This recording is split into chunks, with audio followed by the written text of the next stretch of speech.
طبعا النهارده الاداء بتاع الاهلي بامانه، يعني بامانه النهارده الاداء مش افضل حاجه. بامانه خلينا واضحين وخلينا صريحين.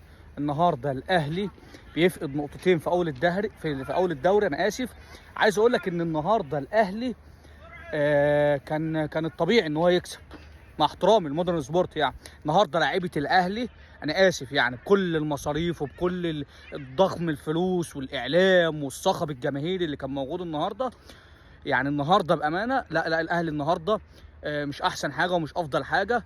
واديت فرص للناس اللي جايه بعدك او الفرق اللي بعدك ان هي بقت مطمع.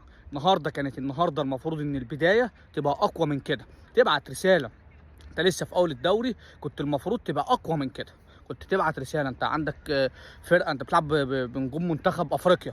انت عندك محمد بن رمضان، زيزو، بن شرقي، تريزيجيه والى اخره. تمام. النهارده لعيبه النادي الاهلي كده بالبلد، يعني كده مش افضل حاجه ومش احسن حاجه. وانا بقول لك اهو، المدرب النهارده روبيرو، انا كنت النهارده حاضر في المؤتمر الصحفي.